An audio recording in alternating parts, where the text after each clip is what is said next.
ஓம் ஸ்ரீ லலிதா மகா திரிபுர சுந்தரியை நமக. 410 நாமாக்கள் பார்த்துருக்கோம். 89வது ஸ்லோகம், அதுல 2 நாமாக்கள் பார்த்துருக்கோம். சிவப்பிரியா சிவபரா சிஷ்டேஷா சிஷ்டபூஜிதா அப்ரமேயா ஸ்வப்பிரகாசா மனோவாச்சா மகோச்சரா. இதுல 3வது நாமா பார்க்கலாம். சிஷ்டேஷ்டா. சிஷ்டேஷ்டா அப்படின்னா சிஷ்டர்களை தனக்கு சொந்தமாக்கிக் கொள்கின்றவள். சிஷ்டர்கள் அப்படின்னா யாரு அப்படின்னு பார்த்தோம்னா, நல் ஒழுக்கத்திலிருந்து கொஞ்சம் கூட பிசகாதவ தான் சிஷ்டேஷ்டர்கள். அவதான் சிஷ்டர்கள். அந்த நல் ஒழுக்கம் இருக்கும்போது எல்லாரும் மற்றவா எல்லாரும் அந்த யார்கிட்ட நல்லொழுக்கம் இருக்கோ அவளை எல்லாரும் மதிப்பா.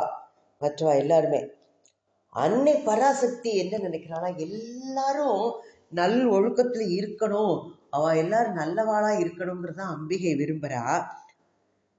இப்போ ஒருத்தர் நல்ல குணத்தோட நல்ல இதோட ஒழுக்கத்தோட இருந்தாள்னா அவள்லாம் அம்பிகைக்கு மிகவும் விருப்பமானவர்களாக இருக்கின்றார்களாம். அப்போ சிஷ்டர்கள் அப்படின்னு சொன்னா தன்னுடைய ஸ்வதர்மத்தில் இருந்து கொஞ்சம் கூட பிசகாதவர்கள், இம்மி அளவு பிசகாம வாழ்க்கையை நடத்துறவா தான் சிஷ்டர்கள். ஸ்வதர்மத்தை இனிமையாக நிறைவேற்றும் போது அவன் மேன்மை அடைந்தவனாக ஆகின்றான். அது சிறந்த தெய்வ ஆராதனையாக விளங்குகிறது. இப்ப நம்மளுடைய கர்மங்களை எல்லாம் நாம இனிமையா நிறைவேற்றி வந்தோம்னா இந்த பிரபஞ்சம் நிச்சயமா நல்ல மேலோங்கி இருக்கும். நம்ம ஒரு கடமை இருக்கு, அதை செஞ்சு முடிச்சோம்னா நம்மளுக்கு எவ்வளவு திருப்தி இருக்கு இல்லையா? அப்போ எல்லாரும் என்ன நல் ஒழுக்கத்தோடு சேர்ந்து அந்த கடமையை செய்யணும். நல் ஒழுக்கத்துல நிலை பெற்று நம்ம அவளுக்குள்ள ஸ்வதர்மங்களை எல்லாம் செய்து கொண்டு வந்தோம்னா அது அம்பாளோட அருளுக்கு பாத்திரமானவர்களாக அவர்கள் மாறுகிறார்கள். அவர்கள் தான் சிஷ்டேஷ்டா. அடுத்த நாமா சிஷ்ட பூஜிதா. 412வது நாமா சிஷ்ட பூஜிதா. இந்த சிஷ்டர்களால நன்கு பூஜிக்கப்படுபவள். நாம எல்லாருமே யாரோ ஒரு தெய்வத்தை எல்லாருமே வணங்குறோம். அது நம்மளுக்கு அது முடியாது இருக்காது இல்லையா? ஏதோ ஒரு தெய்வம் அவளுக்கு இஷ்டமான ஒரு தெய்வமா ஏதோ ஒரு தெய்வத்தை நம்ம வணங்குறோம். அப்போ நல்ல வழியில போய் நல்ல தெய்வத்தை ஆராதனை பண்ணிட்டு இருக்கிறவாள உலகத்துல எல்லாரும் அவ எல்லாரும் கொண்டாடுவா, போற்றுவா அவளை. அப்போ அதே மாதிரி என்ன பண்றா, நன்மையை இது பண்ற மாதிரி தீமையை அதே தொழிலா வச்சுட்டு இருக்கிறவாள் இருக்கா. எல்லாருமே உலகத்துல எல்லாம் கலந்தானே இருக்கா. நன்மை மட்டுமே இல்லை, தீமை கலந்தா இருக்கு. அதையும் களவு செய்து வரா, பொய் சொல்லிட்டு வரா, வேண்டாதெல்லாம் செய்யறது எல்லாருமே அவள்லாம் தீமை வழியில போறவாதான். ஒருத்தனுக்கு செல்வம்னா சேர்த்துட்டே இருக்கணும், பணம் பணம் பணம்ட்டு பணத்தையே குறி வச்சு சேர்த்துட்டு இருப்பான். இன்னொருத்தர் என்ன பண்ணுவா, பதவி பதவி வேணும்பா, நம்ம நல்லா அனுபவிக்கணும் அப்படின்னு வேண்டிப்பா. அப்போ ஒருத்தன் புகழ வேண்டுமா, இப்படி ஒவ்வொருத்தரும் எதோ விரும்பின்னு இருக்கா. அப்போ மனிதன் எதை அவன் வழுத்துகிறானோ அப்படின்னா எதை விரும்புகிறானோ அதிலிருந்து தெரியும் அவனுடைய பண்பு அப்படின்னு சொல்லப்படுகிறது. துஷ்டத்தனம் வாய்ந்தவர்கள்லாம் என்ன பண்ணுவா, அவள்லாம் தீய சக்திகளை பூஜை போட்டு அதை இது பண்ணுவா. சிஷ்டர்கள் சொன்னோம்னா இப்போ பார்த்தோம் ஏற்கனவே நல் ஒழுக்கத்துல இருக்கிறவா, அம்பாளை இயல்பாவே அவள வழிபடக்கூடியவா. அவளுக்கு அம்பாளோட மகிமை தெரிந்து அம்பாளையே அவ சோஸ்திரம் பண்ணிட்டு தியானம் பண்ணிட்டு இருப்பா. இப்போ ஒவ்வொருத்தரும் அவ செய்யற கர்மம் அது என்னன்னா அது அவளுக்கு ஏற்ற முறையில ஒரு தெய்வ வழிபாடாருது. சத்கர்மமே வடிவெடுத்து இருக்கும் போது அவர்கள் செய்கின்ற செயல்கள் எல்லாமே அம்பிகைக்கு முற்றிலும் உகந்ததாக இருக்கின்றது. அது சிறந்த வழிபாடாக அமைகின்றது. இது அப்படி அவ இடையராது நல் ஒழுக்கத்துல இருந்து அம்பாளை தியானம் பண்ணிட்டு வருது அது இடையராத ஆராதனை அவளோடது. அப்போ அப்பேற்பட்டவளோட ஆராதனை அம்பாளோட மகிமையை நல்ல முறையில இனிய முறையில் இனிய பாங்கில் வெளிப்படுத்துகின்றது அப்படின்னு. அடுத்த நாம அப்ரமேயா. அப்ரமேயா இவ்வளவுதான் என்று அவளை அளக்கவே முடியாது, அளப்பு அறியவள். இப்போ நமக்கு ஒரு தெய்வத்தை வழிபடுறோம்னா அந்த தெய்வத்தோட பெருமை எல்லாம் நமக்கு தெரியும் இல்லையா? அதை தெரிஞ்சு கொள்றதே நம்மளுக்கு ஒரு சிறந்த வழிபாடாக இருக்கு. அப்போ வழிபடுறதுக்கு ஏற்ற மாதிரி நம்மளோட வழிபடுற தெய்வத்தோட மகிமை அவர்களோட உள்ளத்துக்கு தெரியறது. இப்படி சிறந்தவா அப்படி சிறந்தவான்னு சொல்லிட்டு அந்த தெய்வத்தை வழிபடுவா. ஆனாலும் இந்த அகண்டாக்காரத்துல யாரு அம்பாளோட பொறுமைகள் பக்தர்களோ யோகிகளோ தேவதைகளோ முற்றிலுமே அறிந்து கொள்ள மாட்டார்கள். அவர்களுக்கு எல்லாம் தெரியாது. எல்லையில் அடங்காத அகண்ட வஸ்து, அப்பேற்பட்டவளாக அம்பாள் இருக்கின்றாள். எல்லைக்கு மனம் ஒரு எல்லைக்கு உட்பட்டது. அப்ப எல்லைக்கு உட்பட்ட மனதை கொண்டு எல்லையில் அடங்காத ஒன்றை அளக்கவே முடியாது. இப்போ எல்லைக்கு உட்பட்ட மனசு, இதை வச்சு ஒன்றை அளக்க முடியுமா? எல்லையில் அடங்காத ஒன்றை அளக்கிறதுங்கிறது முடியாது. இதுக்கு ஒரு சின்ன உதாரணமா என்ன சொல்லலாம்னா, ஒரு பாத்திரத்துல ஜலம் இருக்குன்னா அதை இன்னொரு சின்ன பாத்திரமோ ஒரு ஆழப்போ வச்சு அளந்துடலாம். ஆனா கடலை சமுத்திரத்தை அளக்கிறதுக்கு இந்த சின்ன ஆழாக்கு உதவுமா? உதவாது. அப்ப சமுத்திரத்தை அளக்கவே முடியாது. அப்படி அன்னை பராசக்தி அகண்டாகார ஸ்வரூபம். அவளோட விபூதி யாருடைய வழிபாட்டிலேயே அடங்க பெறாதவை. ஆனாலும் கூட இந்த சிஸ்டர்கள் நல்ல ஒழுக்கத்துல இருக்கிறவா என்ன பண்றா, ஒரு சில பகுதிகளை அவ தெரிஞ்சு வச்சுக்கிறா. அதனால அகண்டாகாரத்துல இருக்கிற இந்த அம்பிகையை வழிபடுவதற்கு என்ன பண்றா, தன்னோட மனசையும் அகண்டாக்காரத்துல அவன் கரைச்சு விட முயலும் போது அது நல்ல ஆராதனை, மனசை கட்டுப்படுத்தி அதோட இதுல விட்டுறணும். அப்படி பண்ணிட்டோம்னா அது நல்ல ஆராதனையா இருக்கும் அம்பாளோட இது பண்றதுக்கு. சமுத்திரத்தை ஆழம் பார்க்கறதுக்கு என்ன பண்ண முடியும்? அதை அளக்கிறதுக்கு ஒரு ஏதாவது ஒரு இதனால முடியுமா? ஒரு பொம்மை, உப்பு பொம்மை வச்சுட்டோம்னா அதால அளக்க முடியுமா? முடியாது. அதே மாதிரி அம்பாளோட ஸ்வரூபத்தை யாராலையுமே அளக்க முடியாது, அளந்ததும் கிடையாது. அப்பேற்பட்டவள் அப்ரமேயா. அடுத்தது ஸ்வப்பிரகாசா. அப்ரமேயா ஸ்வப்பிரகாசா. எப்படி ஸ்வப்பிரகாசம்? சுயமாகவே பிரகாசமாக இருக்கக்கூடியவள், இயல்பாகவே ஒளிமயமாக இருப்பவள். சூரியன் எப்பேற்பட்டவன்? சுய பிரகாசம் அவனுக்கு. ஆனா சந்திரன் சூரியன்டேந்து ஒரு பிரகாசத்தை வாங்கி அது மூலமா வெளிச்சத்தை கொண்டு ஒளிர்கிறது. அப்போ சூரியன்டேந்து வாங்கின்ற வெளிச்சத்தை கொண்டு பூமியும் அதான் பிரகாசம் அடைகிறது. பூமிக்கு தனி ஒரு ஒளி கிடையாது. சூரியன் உதிக்கும் போது அந்த ஒளியில தான் பூமியும் இதாருது. அப்போ சந்திர மண்டலத்துக்கு போகும்போது அங்க இருக்கிறவ அப்படி பார்த்திருக்காத, பூமி சூரியன் டேந்து வாங்கின ஒளியில தான் அது பிரகாசிக்கிறதுங்கிற. இப்போ சூரியனுக்கு ஸ்வய பிரகாசம் அப்படிங்கிறது இருக்கு. ஆனாலும் அதுக்கு ஒரு இருள் வரலாம் இல்லையா? அப்போ சூரியன்ல தான் பூமியும் சந்திரனும் அடங்கி இருந்த போது அவ ஸ்வய பிரகாசம் அப்படிங்கிறா. அது சிதறி வந்த பிறகு வெப்பத்தை இழந்தெல்லாம் வெளிச்சத்தை மட்டும் இழப்பவா இருந்தது. அப்போ ஜட பொருட்கள் எல்லாமே பிரளயத்துல அழிந்து போயிடும் இல்லையா? ஒளியை இழக்கும். ஆனா ஆத்ம பிரகாசம் அப்படி அழியப்படுமா? அது போகாது. அது எப்பவும் தன்னைத்தானே அது பிரகாசப்படுத்தி கொண்டே இருக்கும், மற்றதையே பிரகாசப்படுத்தக்கூடியதாக இருக்கும். அப்போ அந்த ஸ்வப்பிரகாசம் தான் அம்பாள்.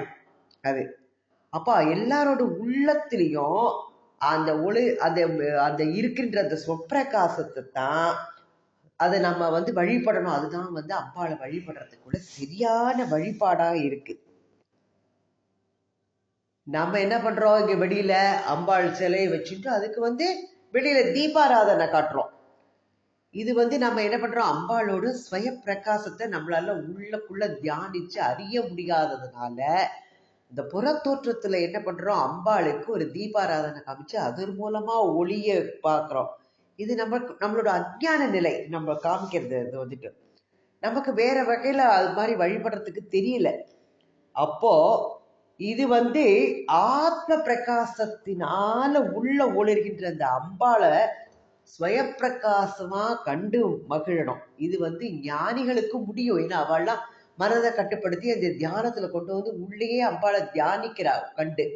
அவளுக்கு மட்டும் இதா இருந்தது. அப்போ அவள் ஸ்வயப்பிரகாசமா இருக்கிறது அவளுக்கு தெரியுது. ஸ்வப்பிரகாச. அடுத்தது மனோ வாச்சா அகோச்சரா. மனோ வாச்சா அகோச்சரா. மனத்திற்கும் வாக்கிற்கும் எட்டாதவள் அவள். எதற்குமே நம்மளுக்கு எல்லாருக்குமே மனத்துக்கும் வாக்குக்கும் எட்டக்கூடியவள். வேதங்களாலேயே அவளை முழுவதுமாக அறிந்து கொள்ள முடியவில்லை. நம்மளால எப்படி மனசுக்கும் வாக்குக்கும் எட்டக்கூடியவளா இருப்பா அவள் அதனால மனசும் வாக்கும் நம்ம பயன்படுத்துறது இதெல்லாம் அவளால சொல்லவே முடியாது. அவளை பற்றிய பெருமைகள் எல்லாம் ஞான கண்ணுக்குத்தான் அம்பாள் தெரியறா. அவ கோச்சாரமா தெரியறது. அம்பாளை தரிசிக்கிறதுக்கு ஞானக்கண் இருந்தால்தான் முடியும். ஊனக்கண்களுக்கு அவள் ஒரு நாளும் தென்பவே மாட்டாள். அதுதான் இந்த நாமத்தோடு உட்பொருள். மனத்திற்கும் வாக்குக்கும் எட்டாதவள். அப்பேற்பட்டவள். நம் சிந்தனைக்கும் அபிராமி பட்டம் சொல்லுவார். சிந்தனைக்கும் என்னோட இதுக்கும் எட்டாதவள் அப்படின்னு சொல்ற அபிராமியை சொல்லும் போது அப்பேற்பட்டவள் அவள் நம்மளால அவளோட பெருமைகளை விவரிக்கவே முடியாது. இப்படித்தான் இவ்வளவுதான் என்று சொல்ல முடியாதவள். ஏற்கனவே இந்த அப்பிரமேயா அளவிட முடியாதவள் அளப்பரியவள் அப்படின்னு சொல்லியிருக்கோம். இது நம்மளோட மனசுக்கும் வாக்குக்குமே எட்டாதவள். மனோவாச்சாம கோச்சரா. அடுத்தது சிச்சக்தி. அடுத்த ஸ்லோகம் 90வது ஸ்லோகம். சிச்சக்தி சேதனா ரூபா ஜடசக்திர் ஜடாத்மிகா காயத்ரி வியாஹ்ருதி சந்தியா த்விஜப்ருந்த நிஷேவிதா. 416வது நாமா சிக்சக்திஹி. சிச்சக்திஹி அப்படின்னா பேர் உணர்வு பேரறிவு மயமாக இருக்கக்கூடியவள். சிச்சக்தி வடிவினள். நம்மளுக்கு என்ன சொல்லலாம்னா, உயிர் எழுத்தோட துணை இல்லாவிட்டால ஒலிக்கும் நம்மளுக்கு பாங்கு அடையப்பட்டு கிடப்பது மெய் எழுத்து. என்னது? உயிர் எழுத்து சிசக்தி, மெய்யெழுத்து ஜடசக்தின்னு வச்சுக்கலாம். இப்போ உயிரெழுத்தும் மெய்யெழுத்தும் சேர்ந்து தான் பலவித ஓசைகளை உண்டாக்கின்றது. அதுதான் பலவித ஓசைகளாக வடிவிருக்கின்றது. சிச்சக்தி ஜடசக்தி எப்படி சொல்லலாம்னா, இந்த வெப்பம் வெளிச்சம் இதெல்லாம் இயற்கையில ஜடசக்தி. இப்ப அறிவோடும் வளர்ச்சி உணர்ச்சியோடு கூடியது உயிர் தத்துவம், அது சிசக்தி. இப்ப நமக்கு நாம இருக்கோம்னா நம்மளுக்கு அது தெரியும் இல்லையா? ஒரு மனிதனுக்கு நாம இருக்கோங்கிற உணர்ச்சி அது இது இருக்கு. இந்த சக்தி தான் சிசக்தி. ஆனா ஒன்று உயிர் இல்லாத உடலுக்கு இந்த உணர்வு இருக்குமா? இல்லை, கிடையாது. அந்த சமத்துக்கு அந்த உணர்வு கிடையாம இருக்கும். அப்போ நம்ம ஏற்கனவே இப்ப பாக்குறோம், ரோபோலாம் நிறைய பண்றா.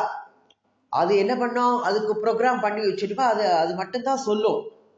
ஆனா அவ ஜடசக்தி. அதெல்லாம் நல்லது கெட்டது அப்படிங்கிறதுலாம் அதுக்கு தெரியாது. அதை பாகுபடுத்துறதுக்குலாம் அதுக்கு தெரியாது. ஆனா நம்ம சிசக்தி இருக்கிற மக்கள் என்ன பண்றது போது பொம்மைகளுக்கு அது மாதிரி செய்யறதுக்கும் முடியாது. நமக்கு இன்ப துன்பங்கள்லாம் தெரியறது. அந்த ஜடசக்திக்கு அது ஒன்றுமே தெரியாது. நம்மளுக்கு பிறப்பு இருக்கு, தேய்வு இருக்கு, வளர்ச்சி இருக்கு, மரணம் இருக்கு, எல்லாம் இருக்கு. ஆனா ஜடசக்தி மயமா இருக்கிற அந்த பொம்மைகளுக்கு இன்ப துன்பமோ பிறப்பு வளர்ச்சி அதெல்லாம் பார்க்க முடியாது. ஆனா பிறப்பு வளர்ச்சி மரணம் இருக்கும். ஏன்னா அதை ஒரு பிறப்பிவிக்கிறான், அது ஒரு வளர்ச்சி அதுல தோற்றுவிக்கிறான். அது மரணம்னா அதெல்லாம் எடுத்து விட்டாச்சுன்னா அதுக்கும் மரணம் இருக்கு. அப்போ ஜடசக்தி மயமா இருக்கிற அந்த பொம்மை எல்லாம் இன்ப துன்பத்தை அதுகளுக்கு தெரியாது. பிறப்பு வளர்ப்பு அப்படின்னு தன்னால பிறப்பு வளர்ப்புன்னா இல்லை, நம்ம உருவாக்கினால்தான் அதுக்கு பிறப்பு. இதெல்லாம் அது பாகம்னா உபயோகப்படும் போது இந்த உலக பொருட்கள்லாம் என்ன ஆகும்? அதெல்லாம் கெட்டு போயிடும். அப்போ அது ஜடசக்தி. இப்ப சிசக்தி தானே தான் இருப்பதை அறிகின்றது. அது பேரறிவு வடிவம் கொண்டது. ஜடசக்திக்கு அது தெரியாது. அப்போ பேரறிவு பேர் வடிவமாக இருக்கக்கூடியவள் அவள் அம்பாள். பேரறிவு மயமாக பேர் உணர்வு மயமாக இருக்கக்கூடியவள். சேதனா ரூபா, சைத்தன்ய வடிவனாளாக இருக்காள். சித்து அப்படின்னு சொன்னோம் இல்லையா? இப்ப சைதன்யம் அப்படின்னு சொன்னோம்னா ஒரே ஒரு பொருளை தான் அது குறிக்கும். அப்போ மனிதனுக்கு வந்து நம்மளுக்கு தெரியும் நாம இருக்கிறோமா இல்லையா அப்படின்ட்டு. நம்மளுக்கு அது இருக்கோமா, சந்தேகம் இருக்காதுல்ல, இல்லை நம்மளுக்கு. நான் இருக்கிறேனா இல்லையான்னு யார்கிட்டயுமே நம்ம கேட்கறது இல்லை. நாம இருக்கோங்கிறது நமக்கே அது தெரியுது. இப்போ நம்ம ராத்திரி இது ஒரு ஒரு சின்ன உதாரணத்தை மூலமா சொல்லலாம். ஒருத்தன் போய் ராத்திரி போய் படுக்கிறதுக்கு போறான், உள்ள ரூம் போய் சாப்பா போட்டுக்கிறான். அப்ப அங்க ஒரு தீபம் எரிஞ்சுட்டு இருக்கு. அப்போ அவன் கனவு காண்றான் தூங்கும் போது. இந்த கனவுல என்ன பண்றான், அவன் ஒரு எதிரியை பார்த்துடுறான். எதிரியை பார்க்கும்போது என்ன பண்றான், அவன் 2 பேருக்கும் அந்த தூக்கத்திலேயே அவனோட கனவுலயே சண்டை நடக்கிறது. அது கை கலப்புல அப்படியே முடியறது. அப்ப திடீர்னு எதிரி என்ன பண்றான், ஒரு கத்தி எடுத்துட்டு வர மாதிரி அவன் ஒரு கனவு கண்டுட்டான்னா, அப்போ என்ன பண்ணுவான், அவன் வந்து ஐயோ நான் செத்துப்பேட்டேன்னு சொல்லி கனவு கண்டு அப்படியே கீழே விழுவான். அப்போ கீழே விழுந்த போது என்ன ஆகும், அவன் கண்ட கனவு கலைஞ்சிடும். அவன் அப்பதான் அவனுக்கு தெரியும், கீழே விழுந்தோன்னா காலில் நல்லா அடிபட்டுடும். அப்போ எழுந்து உட்காந்து தன்னோட நெஞ்சை தொட்டு பார்த்தானா கத்தி குத்தி இருக்கா தெரியுமா இல்லையா? அவனுக்கு கத்தியே கிடையாது, நெஞ்சில இருக்காது. ஆனா அவன் கனவுல பார்க்கறான் எல்லாத்தையும். இப்போ கதவு தாளிட்டபடி அப்படியே இருக்கு, ஒத்துருமே ரூமுக்குள்ள வரல. அப்ப நாம வந்து இருக்கோம் உயிரோட அப்படிங்கிறது அவனுக்கு ஒரு தெளிர்ச்சி வருது. இந்த தெளிவு தான் வந்து சேதனம் அப்படின்னு சொல்லக்கூடியது. அப்போ தனக்குள்ள சக்தியால உடலை எடுத்து கொள்றது. அந்த சேதனம் பிறந்து வளர்ந்து தேய்ந்து சாகும் போது அந்த உடலோட செயல்களை எல்லாம் தன் செயல் அப்படின்னு ஒரு மயக்கம் வருது இல்லையா நமக்கு எல்லாருக்குமே. அப்படி மயக்கம் கொள்ளும் போதும் அது சேதனமா தான் இருக்கு, தூங்குகின்ற போது அப்படியே தான் இருக்கு. அப்போ தமோ குணத்துல வந்து அது லயமாயிடுறது அந்த சேதனம். அப்ப அது அந்த கரணமா மாறுறது. நம்மளுக்கு உள்ள தெரியும், கனவுல நடக்கிறதுலாம் நிஜமா நடக்கிற போதுலயே இருக்கும். அப்ப தூங்கும் போது தன்னையும் புறத்துல இருப்பவர்களையும் பார்க்க அந்த பயன்படுத்துற அந்த கரணம் உள்ள இருக்கு இல்லையா, அது ஜடநிலைக்கு போனோடனே மனிதன் வந்து அதை எதையுமே பார்க்க முடியாம ஆறுது. தூங்கும் போது நம்ம ஏதாவது பார்க்க முடிகிறதா? அதுக்கு எது சாட்சி, நான் ஒன்றையும் பார்க்கவில்லை அப்படின்னு சொல்றதுக்கு அது வந்து இதா இருக்கா? இல்லை. இப்போ தனக்கு புறம்பா எதையும் பார்க்காத நிலையிலும் சேதனம் எப்படி இருக்கு, தனக்குத்தானே சாட்சியாக இருக்கின்றது. இதுதான் சேதனத்தோட மகிமை.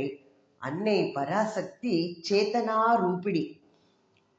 நம்மளுக்கு தூங்குறது எழுந்துக்கிறது எல்லாம் நம்மளுக்கு தன்னால நிகழறது. நம்ம மனிதன் பிறந்தாச்சுன்னா ஒரு தூக்கம் வருது, ராத்திரி ஆனா தூங்குறோம், பகலானா எழுந்துக்கிறோம். அப்போ நம்மளுக்கு வந்து இந்த அறியாமை இது எல்லாமே வருது. நம்மள தூங்கும் போது எதுவுமே தெரியாது நம்ம. அப்போ இந்த சேதனா ரூபிணியா இருக்கும்போது இந்த அம்பாளோட அருளால தான் நம்ம இந்த ஜீவாத்மாவும் தான் யதார்த்தமா இருக்கின்ற இந்த சேதனா ரூபத்தை வந்து அறிந்து கொள்ள வேண்டும். இதுதான் வந்து நம்மளோட குறிக்கோளா இருக்கு. நமக்கு சேதனம்ங்கிறது அதுதான். அம்பாள் வந்து சேதனா ரூபா, இந்த வடிவமாக இருக்கக்கூடியவள். ஜடசக்தி. இப்ப ஏற்கனவே பார்த்தோம், சிசக்தி ஜடசக்தி. சிசக்திக்கு நேர் எதிர்மறையா இருக்கக்கூடியது ஜடசக்தி. அம்பாள் வந்து நிஜஸ்வரூபம் சிசக்தி அப்படின்னு வச்சுட்டா இந்த ஜடசக்திங்கிறது எங்கேருந்து வந்தது? இப்ப நம்மளுக்கு அந்த ஒரு கேள்வி வரும் இல்லையா, அம்பாள் வந்து சிசக்தி ஸ்வரூபம் அப்படின்னு, நிஜஸ்வரூபம் சிசக்தினா ஜடசக்தி எங்கேருந்து வரும் அப்படின்னா, நமக்கு வந்து 2 சக்திகள், சிசக்தி ஜடசக்தி ரெண்டுமே அவசியமான சக்தி. இப்ப நன்மை தீமை இன்பம் துன்பம் பிறப்பு இறப்பு எல்லாம் நம்மளுக்கு தேவை. மனிதர் பிறந்துட்டு இறக்காமே இருந்தாலும் அப்புறம் அடுத்தாப்புல உள்ள பிறப்பெல்லாம் எங்கேருந்து வரும், சிருஷ்டி எங்கேருந்து உண்டாகும், எப்படி இதாகும் இந்த உலகத்திலேயே அவ இருந்துட்டாள்னா. அப்ப எல்லாமே அவசியம். இது எப்படின்னா, சூரிய கிரணம் பார்த்தோம்னா அது பேர் ஒளியா இருக்கு. அது ஒரு பொருள் மேல அந்த சூரிய ஒளி படைஞ்சா அப்ப அந்த வெளிச்சம் பாரு, அந்த வெளிச்சம் எப்படி விழுது பாரு அப்படின்னு சொல்றோம் நாம. ஒன்று மேல ஒண்ணுமே படலைன்னா நம்மளுக்கு அந்த வெளிச்சமே தெரியாது. இப்போ நாமளே பார்த்துருக்கோம், ஒரு முப்பட்டை கண்ணாடி எடுத்து சூரிய வெளிச்சத்துக்கு நேரம் பிடிப்போம், அப்போ அது 7 நிறம் தெரியும், வானவில் நிறம் மாதிரி. அப்ப பச்சை சிவப்போடும், மஞ்சள் நீலத்தோடும், வெள்ளை கருப்போடும் பார்க்கும்போது அது வித்தியாசமா தெரியும். இப்போ முரண்பாடு வேணுங்கிறா. இந்த முரண்பாடு இருந்தால் தான் நிறங்களை நம்மளால இது அது இந்த கலர் அந்த கலர்னு நம்மளால சொல்ல முடியும். அப்போ விளங்காததை விளங்க வைப்பது சிருஷ்டியோட தன்மை. இப்போ விளங்க வைக்கிறதுக்கு நம்மளுக்கு ஒரு வேற்றுமைங்கிறது வேணும். இது சிவப்பு இது பச்சைன்னு ஐடென்டிஃபை பண்றதுக்கு நம்மளுக்கு அதுல வேறுபாடு இருந்தால் தானே நம்மளால பண்ண முடியும். அப்போ இதே மாதிரி சிசக்தியா உள்ள அம்பிகை ஜடசக்தியாகவும் தன்னை வைத்துக் கொள்கிறாள். அப்படி பண்ணும் போதுதான் இந்த பிரபஞ்ச அமைப்பு அல்லது சிருஷ்டியை அவளால முறையாக செய்து ஆட்சி செலுத்த முடியும். அப்போ வெள்ளை அப்படின்னா அதுக்கு நேரம் என்ன சொல்றோம், கருப்பு அப்படின்னா சிசக்தினா ஜடசக்தி. அப்போ உணர்ச்சியும் அறிவும் சிசக்தி கிட்ட இருக்கு பார்த்தோம். அதற்கு உணர்ச்சியும் இல்லை அறிவும் இல்லை ஜடசக்திக்கு. ஆயினும் அது ஒரு சக்தி இல்லையா? அப்போ சிசக்தி அல்லது அதான் உயிர் தத்துவம், ஜடசக்தி, பஞ்சபூதங்கள். இந்த பஞ்சபூதங்கள் இல்லைன்னா உலகம் ஆக்க முடியுமா? முடியாது. அப்போ உயிரை நம்ம இது பண்ணுவதற்கு, நம்மளை உயிரை வளர்த்துக் கொள்வதற்கு ஜடசக்தியும் தேவை. இத காரணத்தை தான் வச்சு அம்பாள் ஜடசக்தியாகவும் இருக்கின்றாள். அப்ப ஜடசக்தி அப்படிங்கிறது எலும்பு. அப்போ உணர்ச்சி மயமான தசையோட சேர்ந்து இருக்கு அது அப்போ அறிவுமயமான அம்பிகை உயிர் வாழ்வுக்கு இன்றியமையாத ஜடசக்தியாகவும் இருக்கின்றாள். அடுத்த நாமா ஜடாத்மிகா, 419வது நாமா. ஜடசக்தி வடிவமாக பிரபஞ்சத்தில் இருக்கின்ற ஜட பொருள்கள் அனைத்திலும் அம்பாள் இருக்கின்றாள். இதான் ஜடாத்மிகா. ஜட ஆத்மிகா, ஜடாத்மிகா. ஜடப்பொருள் பார்த்தோம்னா நிறைய இருக்கு இந்த உலகத்துல. தென்னை, ஒரு தென்னையை நெற்று நடுறோம்னு வச்சுப்போம். அப்போ அதுக்கு உயிர் தத்துவமா இருக்கிறது ஒரு சிறிய பகுதி தான். அப்போ அதை காப்பாற்றுவதற்கு என்னெல்லாம் இருக்கு, மட்டை, ஓடு, அதெல்லாம் ஜடப்பொருள் இருக்கு அதை காப்பாத்துறதுக்கு. அப்போ மிகைப்பட்ட அந்த ஜடசக்தி இருக்கிறதுனால தான் அந்த குறைவா இருக்கின்ற சிற்சக்தி பிரபஞ்சத்தில் நல்ல முறையில காப்பாற்றப்பட்டு வருகின்றது. அதனால அம்பாள் ஜடாத்மிகாவாக இருக்கின்றாள். அந்த நிலையில அவள் ஆராதனைக்கு உரியவள். உலகத்தில் உள்ள எல்லா ஜடாத்மிக தத்துவத்தை அம்பாளோட மகிமையா நம்ம நினைச்சு அதை வழிபட்டோம்னா அது சிறந்த ஆராதனையா இருக்கு. ஜடா ஆத்மிகா. அடுத்த நாம காயத்ரி. காயத்ரியின் மந்திரம், காயத்ரியாக இருப்பவள், 420வது நாமா. இப்ப காயத்ரி அப்படின்னு பார்த்தா அது ஒரு யாப்பு. 4 வேதங்களோட சாரம் காயத்ரி. ஒவ்வொரு தெய்வத்துக்கும் நம்ம பார்த்துப்போம், ஒவ்வொரு காயத்ரி மந்திரம் இருக்கு. ஆனா அந்த மந்திரத்துல பார்த்தோம்னா 2 இது தெரியும், நம்மளே சொல்லுவோம். காயத்ரி மந்திரம் சொல்லும் போது என்ன பண்ணுவோம், ஓம் பூர்புவஸ்வஹ தஸ்ஸவிதுர்வரேண்யம் பர்கோ தேவஸ்ய தீமஹி தியோ யோ ந பிரச்சோதயாத் அப்படின்னு 2 பாகமா இருக்கும். முதல் இது அந்த தெய்வத்தோட விபூதி அல்லது பெருமை. இரண்டாவது, யார் அந்த மந்திரத்தை சொல்றாளோ அவனுக்கு ஏற்படுகின்ற பரபோதம், அதாவது அவனுக்கு கிடைக்கக்கூடிய பலனை பற்றி சொல்றது. நம்ம எல்லாம் அந்த பலனை பெறுவதற்காகத்தான் இந்த சாதனங்களை எல்லாம் நம்ம பயன்படுத்துறோம். அதெல்லாம் நம்ம அதுக்காண்டி தான் நம்மளை கத்துக்கிறோம். நம்மளுக்கு அது கிடைக்கணும் இதை கிடைக்கணுங்கிறதுக்காண்டி. காயத்ரி மந்திர ஜபம், காயத்ரி தியானம், இவற்றின் வழியாக கிடைக்கின்ற அந்த நன்மைகள் விரைவில் கிடைக்குமா, சித்திக்கும் அப்படிங்கிறா. அதனால தான் காயத்ரி மந்திரம் மிக முக்கியமானதாக சொல்லப்படுகின்றது. அதனோட மகிமை, அதோட சொல்லு பார்த்தோம்னா அதோட அமைப்புல பார்த்தாலே தெரியும். காயா, காயான்னா அதை யாரு பாடுகின்றனோ அதை பாடுகின்ற ஒருவனுக்கு பாதுகாப்பு, முன்னேற்றம், அது 2 தாமாகவே அமையுமா. அதனால தான் அந்த காயத்ரி என்று சொல்லக்கூடிய பொருள் இதுதான். காயத்ரி, காயா பாடுகின்றவனுக்கு பாதுகாப்பும் முன்னேற்றமும் தாமாக அமைகின்றனங்கிறதுதான் காயத்ரி அப்படிங்கிற மந்திர அந்த சொல்லுக்குரிய பொருள். இப்ப காயத்ரி மந்திரத்துல மனம் ஈடுபட்டு அதை நாம பக்தியோட தூய்மையா சொல்லிட்டு வந்தோம்னா நம்மளுக்கு மனசுல தூய்மை, தெளிவு எல்லாம் கிடைக்கிறது. காயத்ரி. அடுத்த நாம வியாகிருதி. வியாகிருதி அப்படின்னா உச்சரிப்பு மயம். நம்ம ஒரு சொல்ல உச்சரிக்கிறோம்னா அதாக இருக்கக்கூடியவள் வியாகிருதி. ஒரு மந்திரத்தை நம்ம சரியா உச்சரிக்கணும். நம்ம சரியா உச்சரிக்கும் போதுதான் அதுக்குள்ள பலம்லாம் நமக்கு கிடைக்கும். நம்ம ஒரு உணவு சாப்பிட்றோம்னா அதை என்ன பண்றோம், வாயில் எடுத்து போட்டு நன்றா உமிழ்நீரோட கலந்து நல்ல மெதுவா பற்களால அரைச்சு அதை விழுங்கும் போதுதான் உடல்ல நம்மளுக்கு அது வேகமா பரவி சக்தியை கொடுக்கறது. அதே மாதிரி தான் காயத்ரி மந்திரம் எப்பேற்பட்ட மனநிலையும் அதை சரியா உச்சரிக்கும் போது அதுக்குள்ள அருள் யாரு உச்சரிக்கிறானோ அவனுக்கு வெகு விரைவில் கிடைக்கும். அந்த தெய்வீக இயல்பு படைத்தவனாக அவனை மாற்றி அமைக்கின்றது. வியாகிருதி அப்படின்னு சொன்னோம்னா பூஹு, புவக, சுவக அப்படின்னு 3 வித மனநிலை. அது நாம சொல்லுவோம். இம்மூன்று என்ன சொல்லக்கூடியது? பூ அப்படின்னா என்ன? ஜாக்கிரதம், புவக ஸ்வப்னம், ஸ்வக சுசுப்தி அப்படின்னு சொல்லலாம். 3 ஜாக்கிரத, ஸ்வப்ன, சுசுப்தி. இந்த வியாகிருதிய பூஹு, புவக, ஸ்வக, மகக, ஜன, தப, சத்தியம் அப்படின்னு 7 சொல்லப்படுறது. இந்த நம்மளோட மனோபாவங்கள் எல்லாமே இந்த 7 வியாகிருதிக்குள்ளதான் அடங்கி இருக்கான். அப்போ மனோபாவங்கள் எத்தகையதா இருந்தாலும் அதன் வாயிலாக உச்சரிக்கப்படும் மந்திரமானது தெளிவாக இருக்குமானால் அது அந்த உச்சரிப்பவனை மந்திரத்திற்குரிய தெய்வ ஸ்வரூபமாக மாற்றி அமைக்கின்றதாம். அப்போ நம்ம எவ்வளவு மனசுல ஒரு இதோட சொல்லணும் இந்த மந்திரத்தை. அப்போ பூ, புவக, சுவக, மகக, ஜன, தப, சத்தியம் அப்படின்னு சொல்றோம்.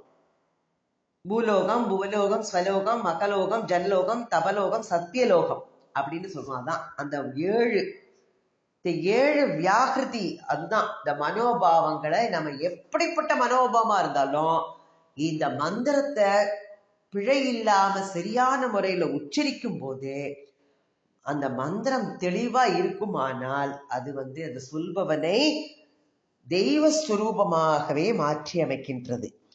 அடுத்த நாம சந்தியா. சந்தியா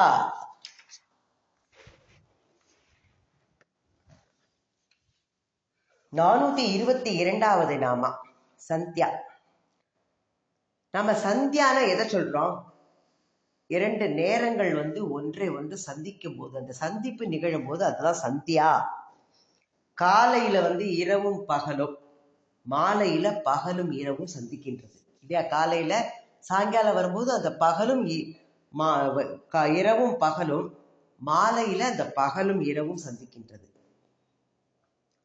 இப்ப நண்பகல்ல பகலோட முற்பகுதியை பிற்பகுதி சந்திக்கிறது இல்லையா? அப்படித்தானே? 12 மணிக்கு அப்புறம் போகும்போது அப்படியே அந்த பிற்பகுதி 6 மணி ஆகும்போது அது சந்திக்கிறது.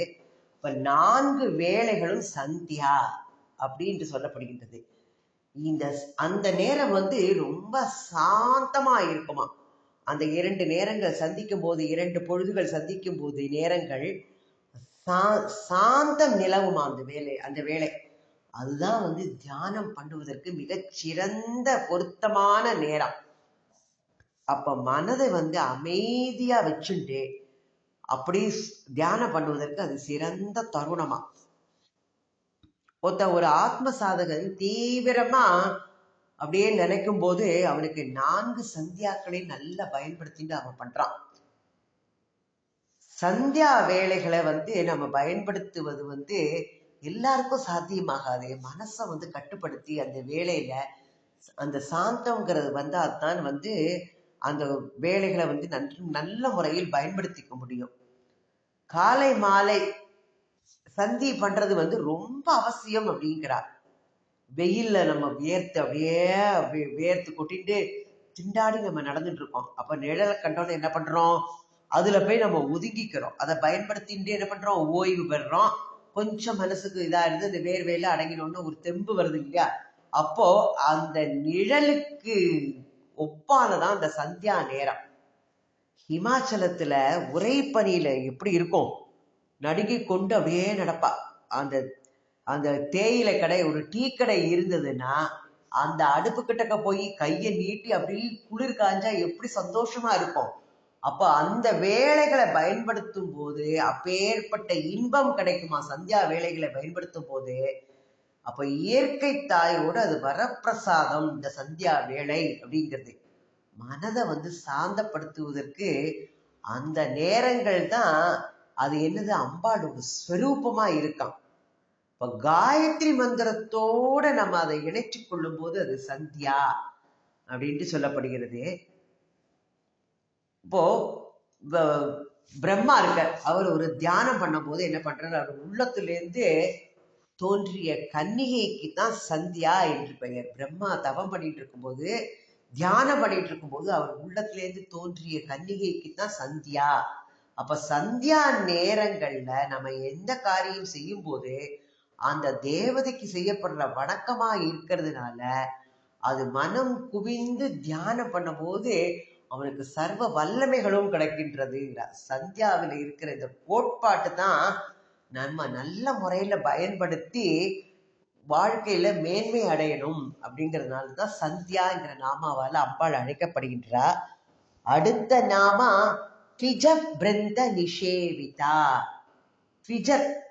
த்விஜர்களுடைய கூட்டங்களால ஊக்கத்துடன் ஆராதிக்கப்படுவள். த்விஜன் அப்படின்னா யாரு, இரு பிறப்பாளன். நம்ம ஏற்கனவே பார்த்திருக்கோம் இரு பிறப்பாளன். இப்ப நம்ம மானிட ஜென்மா எடுக்கிறோம் இல்லையா, அம்மாவோட வயத்திலேருந்து பிறக்கிறோம், அது நம்மளுக்கு முதல் பிறப்பு. அப்புறம் மனசெல்லாம் வளர்ந்து பக்குவம் அடைஞ்சு தன்னை என்ன பண்றோம், ஒரு ஒரு தன்னோட பெரு வாழ்வு அந்த அம்பாளை தியானம் பண்ணி இன்னொரு வாழ்வுக்கு போய் அவன் சேர்ந்து அடையும் போது அது இரண்டாவது பிறப்பு. அப்ப தாய் வயிற்றிலேந்து தோன்றி வந்துள்ள நிலையிலே நின்று வருபவன் என்ன பண்றான், சூத்திரன் என்று அழைக்கப்படுகின்றானா. பரநாட்டம் கொள்ளவோ பரம்பொருளை தியானம் பண்ணவோ அத்தகையவர்களுக்கு இயலாது. அதனாலதான் நம்ம என்னமே சொல்றோம், மனிதனாய் பிறப்பது மானிடராய் பிறத்தல் அரிது, அரிது அரிது மானிடராய் பிறத்தல் அரிது. நம்மளுக்கு நித்திய கர்மம் உபாசனை பண்ணணும். பிஜன் ஆகணுங்கிறது மானிடத்தோட குறிக்கோள். முதல் பிறப்பு, அடுத்தது அம்பாளுக்கு சரணடைஞ்சு இது பண்றது அடுத்த பிறப்பு. அப்ப பிஜுவல் கூட்டங்கள் நம்மளுக்கு அதிகரிக்கும் போது சமுதாயத்துல அந்த தரம் எல்லாம் மேம்பட்டு அடைகிறது. தெய்வ வழிபாடு என்ன பண்றது, உச்ச நிலையை போய் அடைகின்றது. நம்மளுக்கு வியாக்கிருதி பார்த்தோம் ஏற்கனவே, அந்த வியாக்கிருதிங்கிறத பார்த்தோம், 7 இதா பிரிக்கப்படுகிறது. அது மனம் மொழி மெய் எல்லாத்துக்கும் அது செயல்படுகிறது, நனவுலதான் வெளிப்படுறது. ஜாக்கிரத அவஸ்தையில அது நம்மளுக்கு நம்ம தூங்கிட்டு இருக்கோம், சொப்ன அவஸ்தை ஒண்ணுமே தெரியாது. அப்போ ஆனா அதை நல்ல முறையில பயன்படுத்தும் போது அவனுக்கு சிறந்த பலன் கிடைக்கின்றதான். சந்தியா அப்படிங்கிற நாமம் ஸ்வப்ன அவஸ்தையை குறிக்கிறது. அப்போ மனம் மட்டும்தான் அந்த இதுல வேலை செய்யும். அப்ப அது தனக்குள்ளேயே என்ன பண்ணும், ஒரு உலகத்தை சிருஷ்டி பண்ணிக்கும். மனசுதான் என்ன வேணாலும் சரி எந்த நாளும் இருக்கிற மாதிரி பண்ணிடும்.